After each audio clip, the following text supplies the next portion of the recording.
पुराने ज़माने की बात है कि जंगलों, पहाड़ों और वसी मैदानों के दरमियान एक गरीब मगर गैरतमंद कबीला आबाद था। इस कबीले में एक नेक दिल बूढ़ी औरत अपने बेटे के साथ रहती थी। वो लड़का शक्लो सूरत में गैर मामूली तौर पर खूबसूरत, अक्ल में पुख्ता और दिल में अल्लाह पर कामिल यकीन रखता था। गुर्बत के बावजूद वो अपनी ज़िंदगी से मुतमईन था, शिकार करता, मेहनत से माँ का सहारा बनता और हर हाल में शुक्र अदा करता। कबीले वाले उसे उसकी बहादुरी और जुर्रत की वजह से जिंजू कहकर पुकारते थे। जिंजू का ईमान था कि किस्मत का लिखा कभी नहीं टलता और जो अल्लाह ने तय कर दिया हो वो मिलकर ही रहता है। एक दिन मशहूर और ताकतवर बादशाह सुल्तान जलालुद्दीन की बेटी निहायत हसीन और जमील शहजादी माहरुख सुल्ताना शिकार के शौक़ में अपने साथियों के साथ जंगल आई। वो मोर का शिकार कर रही थी कि अचानक पुराने दुश्मनों ने उस पर हमला कर दिया। एक लम्हे में शहजादी के तमाम मुहाफिज मारे गए और वो मौत के दहाने पर खड़ी थी। इसी वक्त जिंजू वहां पहुंचा। उसने तन्हे तन्हा दुश्मनों का मुकाबला किया, कई को जख्मी किया और शहजादी की जान बचा ली। हालात की नज़ाकत देखकर वो शहजादी को अपने कबीले ले आया, जहां उसकी बूढ़ी माँ ने माँ जैसी शफकत से उसे पनाह दी। दिन गुजरते गए, शहजादी ने उस गरीब नौजवान की सच्चाई, गैरत और अल्लाह पर भरोसे को करीब से देखा तो उसका दिल उसकी तरफ माइल हो गया और जिंजू भी एक शहजादी की आजिज़ी और पाकीज़ा दिल का असीर हो गया।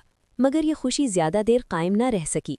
दुश्मनों को जब इस बात का इल्म हुआ कि शहजादी कबीले में पनाह लिए हुए है तो उन्होंने कबीले पर हमला कर दिया।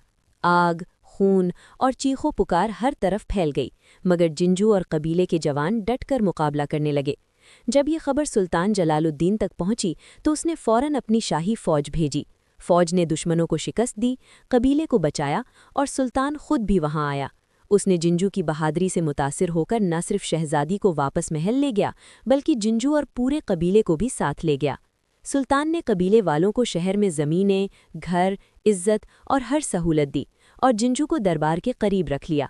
मगर महल की दीवारों के अंदर हसद और साजिशें पल रही थीं। चंद दरबारियों और किले के लोगों ने इक़्तिदार के लालच में सुल्तान जलालुद्दीन को शहीद कर दिया। सल्तनत पर अंधेरा छा गया, मगर इस अंधेरे में तकदीर ने अपना चराग जलाया। दरबार के अमीरों और फ़ौज ने मुत्तफ़िक होकर जिंजू को सुल्तान मुंतखब कर लिया, क्योंकि उसमें अदल, जुर्रत और ईमान तीनों जमा थे। जब जिंजू तख्त पर बैठा तो उसने अल्लाह के हुजूर सर झुकाकर कहा कि वो हमेशा इंसाफ करेगा। उसने दुनिया को बता दिया कि एक गरीब शिकारी भी सुल्तान बन सकता है अगर उसका ईमान मजबूत हो। उसने अमन, अदल और सच्चाई को सल्तनत की बुनियाद बनाया और शहजादी माहरुख उसकी शरीके हयात बनी। यूं जिंजू का वो यकीन सच्चा साबित हुआ कि जो अल्लाह पर भरोसा रखे उसे किस्मत का लिखा ज़रूर मिलता है, और एक दिन वो वाकई दुनिया का बड़ा आदमी बन गया। अगर वीडियो पसंद आई हो तो लाइक करें, सब्सक्राइब करें, बेल आइकन को लाजमी दबाएं। अगर ये कहानी आपको पसंद आई हो तो कमेंट में ज़रूर बताएं।